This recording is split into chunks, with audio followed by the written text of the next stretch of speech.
Freakonomics Radio is sponsored by Hotels.com. Hotels.com gives you access to hundreds of thousands of hotels worldwide. And when you join for free, you can save up to 20% instantly with member prices. Plus, every stay earns rewards. So when you book one trip, you're already lowering the cost of the next one.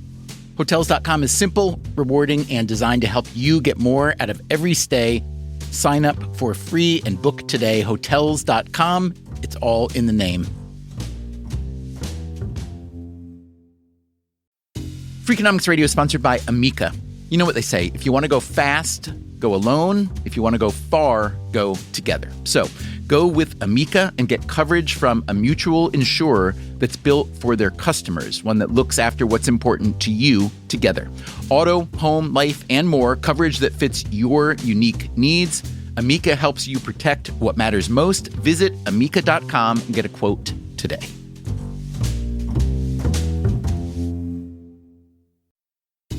Freakonomics Radio is sponsored by Mint Mobile. Ditch overpriced wireless with Mint Mobile. Cut your wireless bill to $15 a month at mintmobile.com/freak.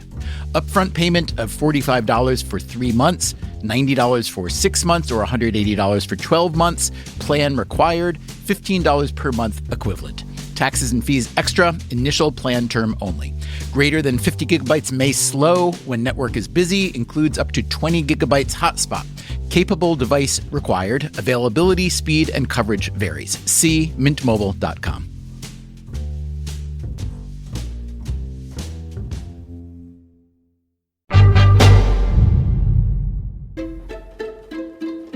Hey there, it's Stephen Dubner. We've all been hearing a lot lately about international trade, and especially the restrictions on trade in the form of tariffs. President Trump, defending his tariff policy on Meet the Press, said that restricting trade means Americans will have to make do with less stuff, but that's okay. I don't think a beautiful baby girl that's 11 years old needs to have 30 dolls. I think they can have 3 dolls or 4 dolls. They don't need to have 250 pencils. They can have 5. Most economists think that tariffs are a bad idea. They argue that restricting trade has more downsides than upsides. Elon Musk, back when he was still the president's first buddy, was in that camp, and he reportedly urged Trump to reverse the tariffs. Musk also posted an interesting video on X, formerly known as Twitter. There's not a single person in the world who could make this pencil. Remarkable statement? Not at all. There's a lot more to be said about tariffs and free trade, and we will get into that over time. But for now, here's a simpler question. Why are they talking about pencils? To answer that, we're playing you this bonus episode, which we made in 2016 and have now updated facts and figures as necessary. This episode is about the pencil, something apparently simple that turns out to be very complicated. It begins... Hi. Hello. Good morning. Do you happen to have any pencils I'm looking for? Many pencils. I'm Stephen. Caroline. Nice to meet you. In an unusual New York City shop, a tiny storefront on the Lower East Side. Back when we made the episode, the shop had just opened. We sell only pencils. New pencils, rare pencils, antique pencils, novelty pencils, pencil accessories. That is Caroline Weaver, who was the proprietor of CW Pencil Enterprise. I grew up in Marietta, Ohio, which is in the southeast corner of Ohio, just across the river from West Virginia. Weaver was only 25 years old when she opened her store. That's young to be the proprietor of any shop, much less a pencil shop. But then, after you speak with her for a bit, it's hard to imagine Weaver doing anything else. It was just kind of a lifelong obsession. On the inside of her left forearm is a pencil tattoo. My mother drew it for me. I asked her to take a black Ticonderoga, sharpen it 3 times, and draw it to scale. And that's what she did. And you can surely guess what Weaver and a friend dressed up as for Halloween. We both wore these paper pencil point hats that we made, and we wore pink shoes like an eraser, and then painted whatever the logo of our pencil on our clothes. What is it about the pencil that so captured Caroline Weaver's imagination? I like to make things, and I'm really interested in the way that things are made. And so at a really young age, I developed an interest in these objects that appear to be really, really simple, but are actually very complicated in the nature in which they're made and kind of the nuances to all of the parts that they're made of. She sold American pencils, Japanese and German and British and Swiss and Indian pencils. Every country kind of has its own normal as far as pencils go, and often those things aren't available outside of their home countries. So talk for just a second about the economics of your shop. Mm-hmm. Is it profitable? Believe it or not, it is profitable. It turns out there are a lot of closet pencil nerds out there who want these things as much as I do. Weaver's store closed in 2021, which, as you will recall, was a terrible time for most retail. She now runs the Locavore Guide, an online directory that promotes small businesses in New York City, like the one she used to run. While it survived, CW Pencil Enterprise carried an impressive variety of pencils. Variety in color, in country of origin, and in price. Some costing as little as 30 cents and some vintage pencils selling for $75. We had visited her to see one particular pencil, which is so unassuming, so typical of its pencilness that I didn't even realize Weaver had opened a drawer and pulled out a box of them. Oh, this is the 482. That is the 482, yeah. It's a classic Mongol. From roughly when? From roughly the 1950s. Mongol 482 from Eberhard Faber. It's Faber, not Faber. It's technically Faber, Okay. but people call it Faber. I often call it Faber. Okay, so how many different pencils did Eberhard Faber make? Oh, probably hundreds. They were mostly known for the Mongol and the Blackwing and the Van Dyke and the Microtomic. Was the Mongol 482 kind of the star of the line or no? I would say that the Blackwing was the star of the line, but the Right. Mongol was their sort of like middle range everyday pencil. By the point that this one was made, graphite technology had advanced a little bit. And so it's generally a much smoother pencil because that's when they figured out that if they put wax in pencils, they're a whole lot smoother than just using graphite and clay and some sort of binder. They changed the aesthetic of it a little bit too. The classic Mongol ferrule is black with a gold band. Around that time, that's when pencil companies kind of started developing their signature ferrule for their different pencils. Today on Freakonomics Radio, the Mongol 482 may be just a middle-range everyday pencil, but it's also one of the most famous pencils in history, famous at least in economics, because the Mongol 482 has written its autobiography. My family tree begins with what, in fact, is a tree, a cedar of straight grain that grows in Northern California and Oregon. It is a complex story about how a simple thing comes into being. If I really wanted to, I could probably make a pencil. But could you really, Caroline Weaver? Could you really? All these kind of different specialized materials. And I was like, oh God, so I'm trying to replicate this entirely myself. Where do I start?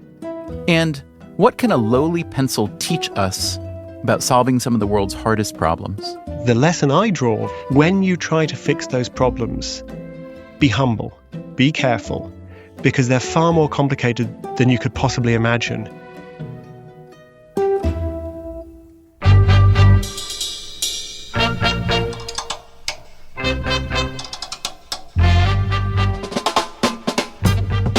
This is Freakonomics Radio, the podcast that explores the hidden side of everything, with your host, Stephen Dubner.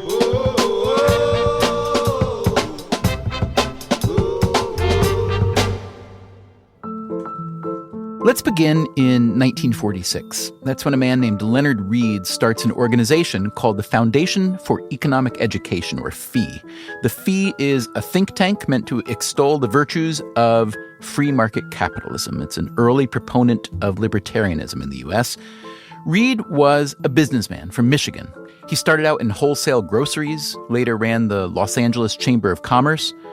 In 1958, the FEE published an essay written by Read called I, Pencil. I am a lead pencil, the ordinary wooden pencil familiar to all boys and girls and adults who can read and write. Yes, the essay is told in the voice of the pencil, an Eberhard Faber Mongol 482. You may wonder why I should write a genealogy. Which is a bit weird, but also this pencil has a chip on its shoulder. Sadly, I'm taken for granted by those who use me as if I were a mere incident and without background. The pencil is also a bit of a braggart. I have a profound lesson to teach. But you know what? It does have a profound lesson to teach. iPencil has become a classic in the canon of economics literature, translated into every major language. It's rather beautifully written, this essay. That's Matt Ridley, a science writer, a British Viscount, and a retired member of the House of Lords. He has been very much influenced by the ideas of iPencil. And it really struck me between the eyes because this essay is at once both extremely obvious when you think about it and extremely revelatory. Hello, this is Tim. And that is Tim Harford, an economist. Sometimes known as the undercover economist. I write books of that title and a Financial Times column. Tim Harford and Matt Ridley are going to help us retell the pencil's autobiography, which is really more of a parable. It first conveys a set of facts, then it reaches a shallow conclusion, and ultimately a deeper conclusion. Just as you can't trace your family tree back very far, so it is impossible for me to name and explain all my antecedents. But I would like to suggest enough of them to impress upon you the richness and complexity of my background. While researching the essay, Leonard Read visited an Eberhard Faber pencil factory in Wilkes-Barre, Pennsylvania. What he found was a supply chain that even in the 1950s reached around the globe. Let's start with the wood.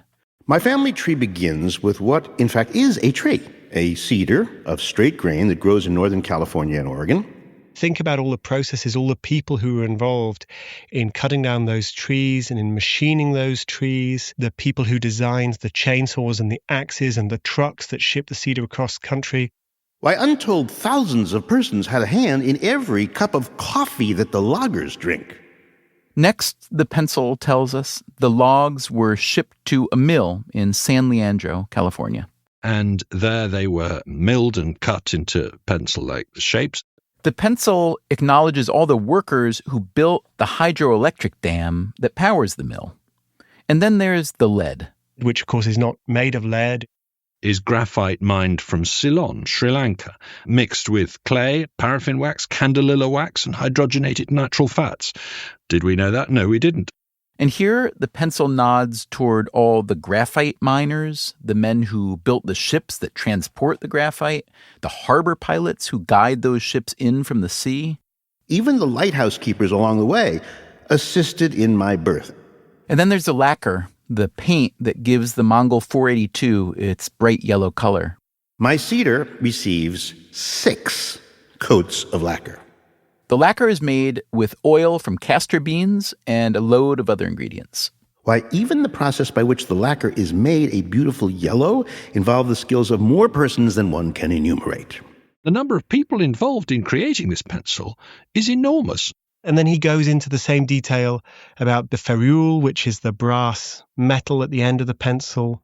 The brass on the top of the pencil, the so-called ferrule, is made from zinc and copper, which have to be mined. Again, many, many hands involved, many machines, many processes. The same goes for the eraser, which you might think is made of rubber. I thought it was made of rubber, but it's actually made from rapeseed oil mixed with sulfur chloride and pumice and calcium sulfide to give it color and that kind of thing. All these incredible ingredients going into this very simple object. The pencil explains all this detail, but in each case, the pencil is pointing out that there are these global supply chains, there are all of these different inventions going way back in history, all of these different people involved. And if you put it all together, you realize there isn't a single person in the world who would really understand how to make a pencil from scratch, from the raw materials. Simple, yet not a single person on the face of this earth knows how to make me. This is the shallow conclusion of iPencil. Actually, millions of human beings have had a hand in my creation, no one of whom even knows more than a very few of the others. There isn't a single person in all these millions, including the president of the pencil company, who contributes more than a tiny, infinitesimal bit of know-how. It's a bold claim the pencil makes. Not a single person knows how to make me. But the claim would seem to be justified, and it's an interesting way of looking at the world, I think you'd agree, at how interdependent we are, how specialized we are. The deeper conclusion that Leonard Read was making, however, this is where things get really interesting. That's coming up after the break. I'm Stephen Dubner, and this is Freakonomics Radio.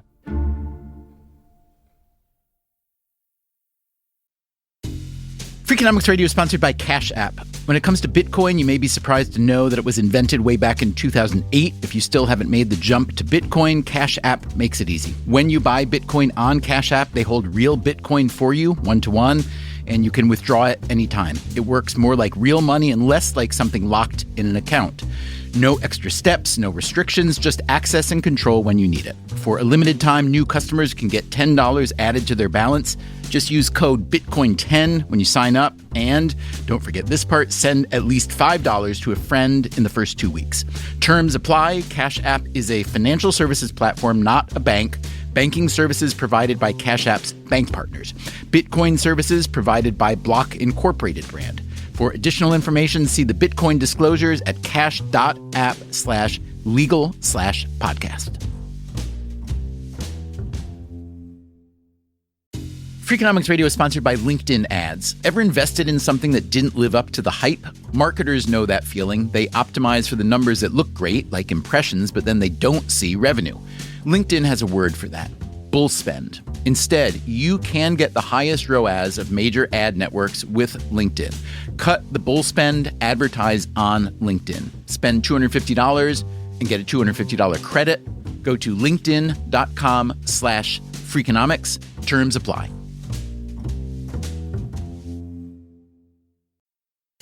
Freakonomics Radio is sponsored by PNC Bank. Boring, great word, bad rep. Yet time and time again here at Freakonomics, we find that when something culture-changing happens, boring things like calculations and careful planning are usually behind it. Which begs the question, why not apply it to other aspects of life, like banking, for example? Well, PNC Bank did since its inception, proving time and again that the best banking strategy isn't the exciting type, but the steady, reliable, definitely not YOLO type. PNC Bank, brilliantly boring since 1865. Brilliantly boring since 1865 is a registered mark of the PNC Financial Services Group, Inc. PNC Bank, National Association, member FDIC.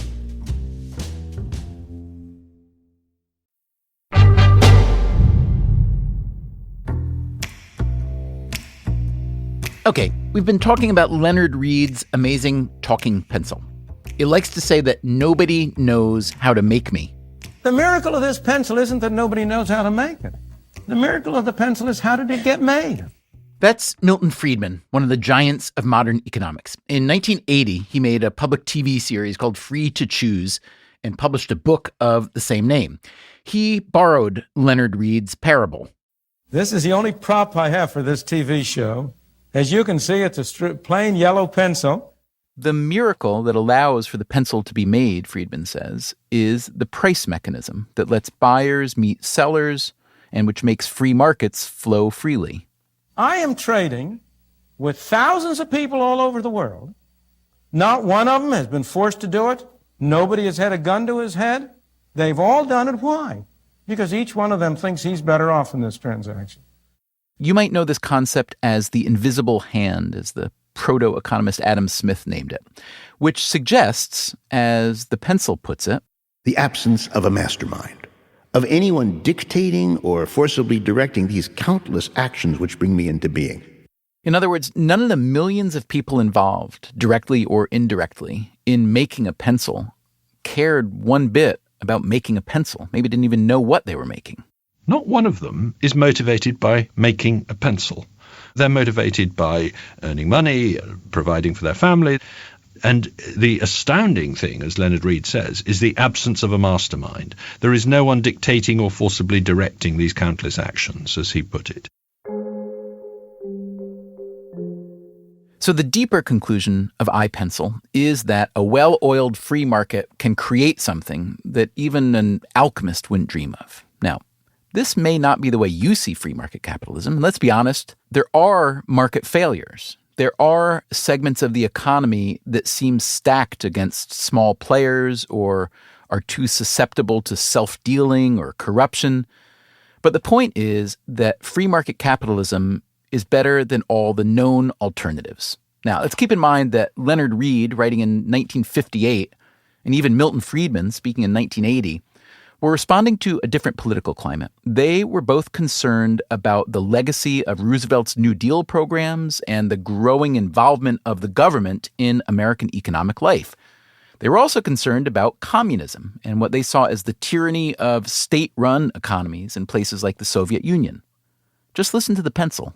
If you can become aware of the miraculousness which I symbolize, you can help save the freedom mankind is so unhappily losing.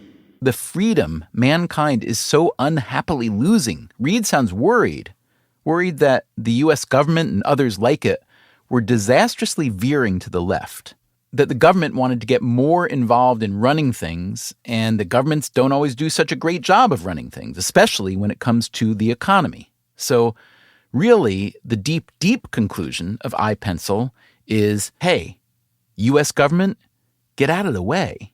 Leave all creative energies uninhibited. Merely organize society to act in harmony with this lesson. Let society's legal apparatus remove all obstacles the best it can. Permit these creative know-hows freely to flow. Have faith that free men and women will respond to the invisible hand. Does Leonard Read's essay sound like libertarian propaganda? Of course it does. That's what it was to some degree. So if you don't lean that way, you may not buy its message. There's also an argument to be made, as some people have made, that the pencil conveniently omitted some important facts from its autobiography, like all the goods and services the government provides that help, directly or indirectly, in the pencil's manufacture and sale. The roads that moved the lumber and other materials, the public schools that educated the loggers and the mill workers, the same schools that, at least in 1958, would have ordered thousands upon thousands of pencils for their students. And then there are the less tangible things, like a legal system to uphold contracts and the protections provided by police and the courts. Here again is the economist Tim Harford. Clearly, in a modern economy, a tremendous amount of the infrastructure that we rely on has been paid for by taxpayers and coordinated in some way by state government, local government, or by the federal government. Some of these things could be provided privately, but as a matter of fact, they are provided by government, and they seem to be provided reasonably well. So if your takeaway from iPencil is that governments should get completely out of the way, I think that's an extreme reading. It's not impossible to read it that way, but you're really pushing it. If your reading, however, is the free market can do a lot, it does amazing things, and government should be careful before it sort of stamps its great big boots all over free market process, then I think that that's a fair reading, and I think that's a wise warning. It is a warning that Harford says is worth heeding, especially as we are collectively thinking about how to deal with things like climate change, income inequality, the stability of our financial system. So there are all kinds of areas of the global economy where you could say, I'm not happy with what the free market is giving me. The lesson I draw from the story of iPencil is when you try to fix those problems, be humble, be careful, because they're far more complicated than you could possibly imagine. And any fix to, for example, the energy system is going to involve far more people and far more countries and far more technologies than you could imagine. Now, that doesn't mean that you should just leave the market to do everything, but it does suggest a particular way of solving problems. And I guess in addition to requiring input from a lot of other people because of the complexity, it also implies that you may indeed, quote, solve one part of the problem, but that solution may indeed ripple up and turn into a bigger problem in another realm that you may not care about, but that actually does affect a lot of people. I mean, some kind of unintended consequence, I guess, yes? So yes, one lesson is that there will always be unintended consequences whenever you start messing around with a complex system. I think another lesson is that trial and error is a really important process. So this is the lesson I draw in my book, Adapt. You need to carry out lots of experiments, and you need to create a system that allows lots of experiments. So the free market system is an experimental system, but it's not the only experimental system. If you're going to start messing with global supply chains, with the energy system, with the financial system, you want to make things work better, you are going to need to do that step by step, constantly gathering data about what's working and what's not, and running really good experiments. And I think where Leonard Read was absolutely right was to suggest that when the free market works well, it delivers amazing results. Well, why does it deliver amazing results? One reason is because there's lots and lots of small experiments and lots of small failures. There are pencil manufacturers or lumberjacks or coffee companies or truck companies making bad decisions and going bankrupt all the time, but the system as a whole is resilient and stable and creative. As Leonard Read rightly pointed out, it produces miracles.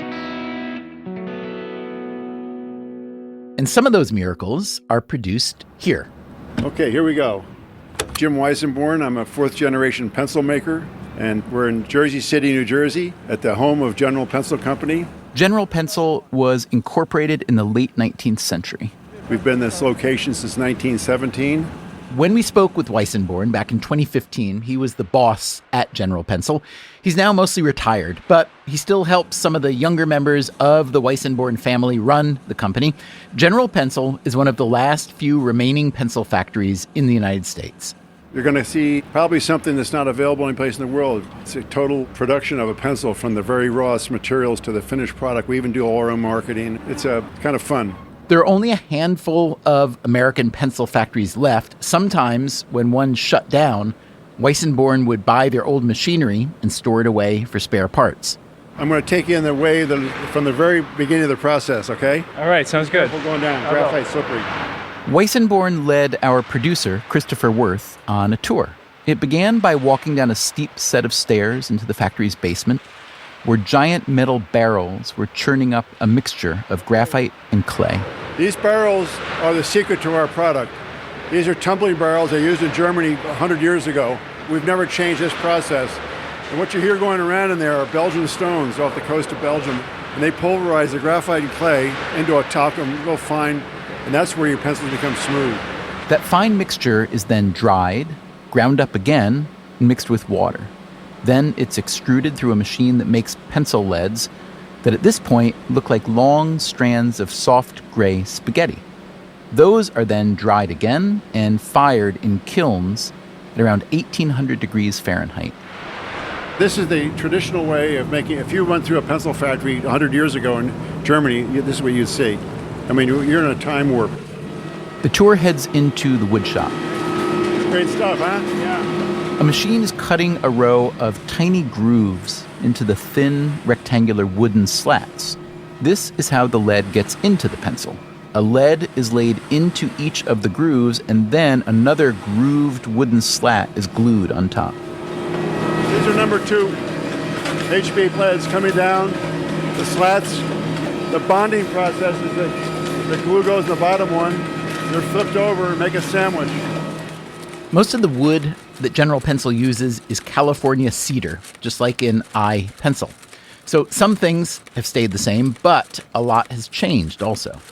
The old days, 80% of what we made were yellow pencils. We had all the contracts with yellow unified school districts and Seattle school districts and state of New York. We were running truckload of pencils out of here. I'd have all the kids, my wife working in here. This is back 40 years ago. But today, those standard yellow pencils, Weissenborn says, are made so cheaply elsewhere, primarily in China, that it's impossible to compete. General Pencil's solution was to start making smaller batches of specialized, higher quality products, drawing pencils and coloring pencils, things like that. All told, there are 117 steps in making a pencil in this factory, and Jim Weissenborn knows every single one. So, what does he think of the pencil's argument in iPencil? Romantically, that's a nice story. No one makes a pencil. I think we make a pencil. But Weissenborn admits he's never even been to a graphite mine or a clay mine. He doesn't cut down the cedars out west, which means Leonard Read was right, doesn't it? Simple, yet not a single person on the face of this earth knows how to make me. Not a single person, even the owner of a complete pencil factory, really knows how to make an object as seemingly simple as a pencil. Not that most of us would ever want or need to do such a thing, right? That was really Leonard Read's point, that the miracle of a well-functioning free market is that it provides us with what we want, generally speaking, at a price we can afford, at least most of the time. So a kiwi fruit grown in New Zealand or Italy, I can buy that for $1 in a New York grocery store, even an online grocery store, which delivers to my door. What do you want to buy? A German-made car? A t-shirt made in Indonesia and Bangladesh? Spun from cotton grown in Mississippi? Yep, you can buy that too. But this does not stop some people from trying to make their own stuff from the ground up. So it's a simple, everyday product. We British, we love our toast. That's coming up after the break. I'm Stephen Dubner, and this is Freakonomics Radio.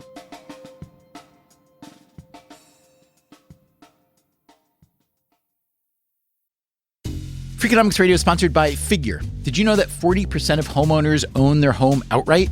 If that's you, don't let your equity sit idle. Tap it with a home equity line of credit.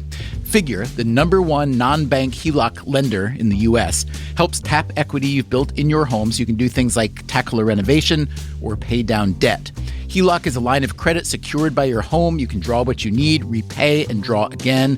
Figure offers a 100% online application. Get approved in 5 minutes and funding in as few as 5 days. It's faster than a bank loan and cheaper than a personal loan. Check your rate today without impacting your credit at figure.com/Freakonomics. This post is sponsored by Figure, NMLS ID 1717824. Figure is an equal housing lender. For more information about their licensing, visit nmlsconsumeraccess.org. Figure's HELOC is subject to credit approval and terms apply. Freakonomics Radio is sponsored by Zip System. Zip System building enclosures are designed as one integrated roof and wall system that makes it faster and easier to create a tight, dry building enclosure. Instead of a mix and match approach, all components work together as one system, eliminating the need for house wrap and felt. Because they keep your build protected against weather starting from day one, that means fewer steps and less opportunities for delays. Explore their family of products and learn more at zipsystem.com. Freakonomics Radio is sponsored by Dell Technologies. When you're at work, you never know when you'll be interrupted. But with the Dell Pro powered by Intel Core Ultra with vPro, no matter what distracts you, your laptop won't. It's battery optimized for the way you work with built-in intelligence that quiets distractions when you need to focus. Your laptop will help keep you locked in even when it's bring your dog to work day. Built for those who stay in the flow, the Dell Pro, built for you. Dell.com/Dell-Pro.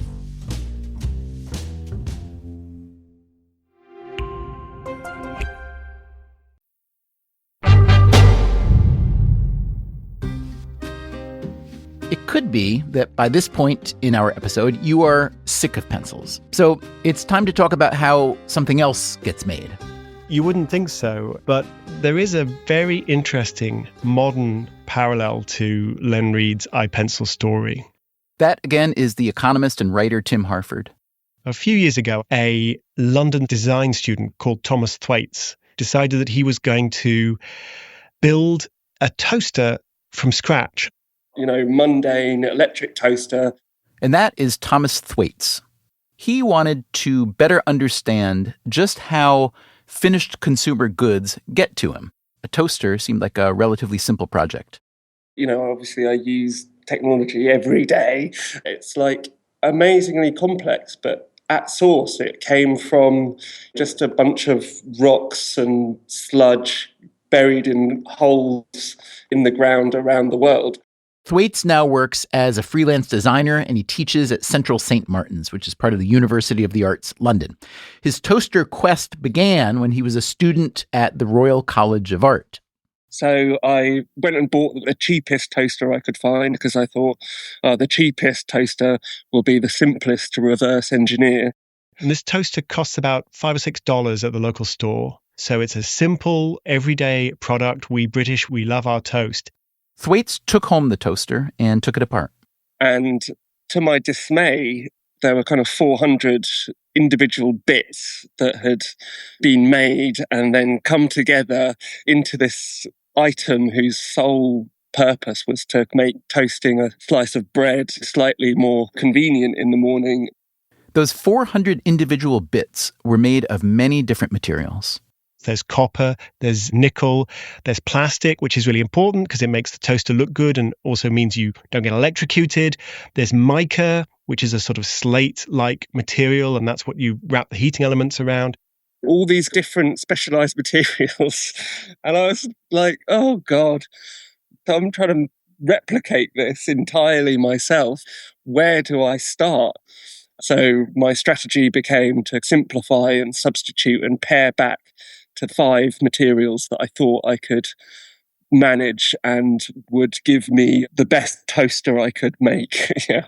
Those 5 materials were steel, nickel, copper, mica, and plastic. But even with the first material, steel, Thwaites hit a roadblock. The steel-making process is incredibly difficult, especially for an art and design student, so he settled on iron, which is somewhat less complicated. It turns out Britain's a post-industrial society. We don't have any iron mines anymore, but we have a disused iron mine. Thwaites called up an old iron mine in Wales that had been turned into a museum. And said, oh, hi, I'm trying to make a toaster. And the guy on the other end of the phone was like, yeah, sure, come down. So I jumped on the train and went to Wales to this iron mine. Turns out when he got there, they'd misunderstood him on the phone. They thought he'd said, I'm a design student and I'm trying to make a poster, which I think makes a lot more sense. But anyway, they cleared that up and he went back home with a suitcase full of iron ore. I literally bought an empty suitcase with me and filled it up with iron ore. But then once you've got iron ore, well, what do you do with that? How do you turn iron ore into iron? Good question. Yeah, it's like fundamental, isn't it? How do you make metal from rock? I have a vague idea. You've got to get it hot. Turns out it's a little more complex than that. Thwaites consulted professors and some books on metallurgy. He landed on a method from the 15th century with a few modifications. He got a big trash can, he got a leaf blower, he got barbecue coals, and so he created this backyard furnace. There is a video. Just search for Thwaites, that's Thwaites, and Toaster Project, and the video shows flames pouring out of the trash can. Well, it might be working. We don't actually know. The fire produced a big lump of heavy gray matter that looked like metal. And I thought, my God, I have done it first time. I must be some kind of genius because it took the rest of humanity thousands and thousands of years to move from the Bronze Age to the Iron Age. But hey, me just pulled it out of the bag. Alas, Thwaites was not quite as genius as he imagined. The lump was still just iron ore. So he read some more and landed on another idea. What about a microwave? He found a patented process for smelting iron in a microwave oven. My mum had a microwave, so I went round to her house and kind of borrowed it. Kind of borrowed because his mother's microwave, in fact, exploded. But the second one survived and he managed to get iron. I love that in the service of making a toaster, he destroys at least one microwave along the way. He destroys a microwave and he has to go through a lot of shortcuts to get the toaster. With the nickel he needed, for example. Thwaites couldn't find any old nickel mine turned museum in Britain. The closest extant mine he could find was in Siberia. So in the end, I had to, even though they had the picture of the Queen on them, which makes it illegal, I had to melt down some Canadian commemorative nickels to get my nickel. Thwaites also finally managed to get hold of some copper and mica. Tremendous difficulty in making all of these materials. But he still needed plastic. I was determined that this toaster would have a plastic case because a plastic case is kind of the defining feature of cheap consumer electrical objects. You know, this kind of smooth plastic shell to hide the mess inside. So how do you make plastic? Plastic comes from oil. So I phoned up BP and spent a good 45 minutes on the phone trying to convince this PR guy that it would be fantastic PR for BP, which they really need, if they would put me, spare seat in a helicopter out to an oil rig in the North Sea, and then there I could get a jug full of crude oil and start going for plastic at source. But he said, we're just really not set up to work on that kind of scale. In fact, it would sort of be easier for me to help you if you wanted a tanker full of crude oil to turn up outside your house. Instead, Thwaites turned to a less raw source of plastic, household waste on the streets of London. You know, a plastic baby toy or chair or broken plastic tub. I mean, it's everywhere, so it wasn't difficult to find. He smashed up the pieces, put them in a bucket, floating in oil like a bain-marie for plastic recycling. It was kind of a horrible process. It was smelly, and I worry about my lungs in the future because there were these fumes coming off this stuff. God knows what additives it had in it. But it worked. And in the end, Thomas Thwaites had something that sort of resembled a toaster. To me, it looks kind of beautiful, but other people have said it looks like a weird kind of melted caveman toaster.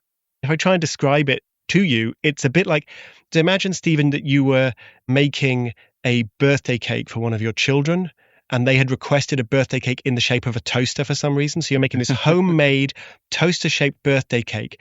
But imagine that before you did that, you drank 5 or 6 shots of whiskey. And so you were quite badly drunk and you tried to make this toaster cake. That's effectively what Thomas Thwaites' toaster looks like. And then, of course, the question is, well, does it work? Does it actually make toast? An art gallery in Rotterdam invited Thwaites to show off his toaster and to try it out. That's when he plugged it in. Big demo, put my bread in, switched it on, and for like a beautiful moment, this thing was glowing red. It nearly brought a tear to my eye. And the toaster immediately caught fire, which he described as a partial success. I got my bread out, and I think I'd be lying if I said it had changed to toast. It was slightly warm. And what was the final tally on this partially successful drunken caveman birthday cake bread warmer? About 9 months, and I think I spent £1,300 on my toaster in the end. Yeah. Converted to dollars and updated for inflation, that's around $2,500 US. And Thwaites had to cheat quite a bit along the way. The leaf blower, the Canadian nickels, the train from London to Wales. I was trying to make this toaster from scratch, and that brought up the question of what is from scratch, because if I was really going to be making this toaster from scratch, I would have to go to the middle of the woods, get rid of all of my worldly belongings and burn my clothes. And that would be starting from scratch, starting from naked in the woods. And then the process would begin of making this toaster. But that was impossible. I would have just died. I think that is a perfect illustration of the point that Leonard Read was making in iPencil. I was actually recreating iPencil in a way, but just with a toaster. I could have picked a pencil, I think, and had equally as difficult a time. As difficult as the project was, it did lead Thwaites to appreciate the march of civilization. Trying to do these processes and failing so often really made me think it's just been this incremental process of slight improvements, lifetimes and lifetimes of building this pyramid of knowledge and techniques. Tim Harford, as an economist who himself lives near London, a most global city, he understands how any one of us might feel alienated by this pyramid, the big, complicated global processes that produce the pencil or the toaster that show up in a local shop. But of course, you could also take Len Read's perspective, the more pro-free market perspective, and say, hey, look, you can have a toaster. It'll cost you $5 or $6. It works really well. All you need to do is to trust the market, and the market will bring all of these things together. There doesn't need to be anybody in charge. Nobody needs to understand it. It will get you your toaster. Let me ask you one more question. If you, Tim Harford, wanted to take up the Thomas Thwaites challenge or something like it and go into the forest naked and create something from scratch, anything, what do you think you could pull off? Oh, I would be absolutely finished. If I could light a fire, if I could just light a fire, I'd be delighted. So you think you'd starve and be eaten to death by squirrels and that's the end of your line? I think being eaten by squirrels would be a mercy. If I could be quickly eaten by squirrels, I would count myself lucky.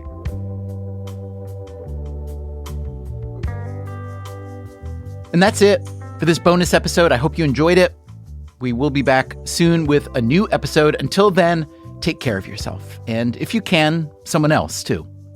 Freakonomics Radio is produced by Stitcher and Renbud Radio. This episode was produced by Christopher Worth and updated by Dalvin Abuaji.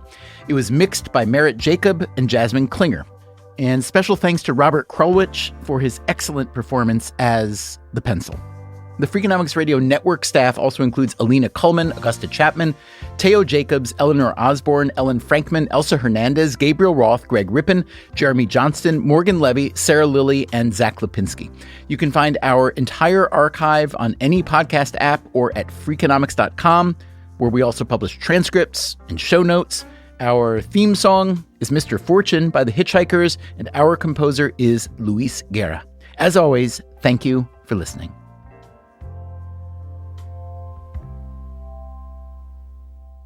Sometimes I'm like, oh God, and we're all going to die. And then sometimes I'm like, yeah, it's happening. It's happening.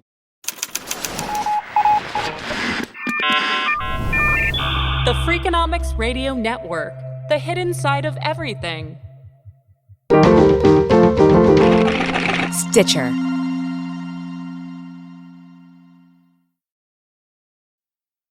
Freakonomics Radio is sponsored by Ozempic. Innovation happens through rethinking what's possible, and when it comes to GLP-1s, Ozempic pill does just that. Learn more about Ozempic semaglutide tablets, 4 and 9 milligrams, by calling 1-833-OZEMPIC or visit Ozempic.com to view the medication guide and ask your doctor what's possible with FDA-approved Ozempic pill.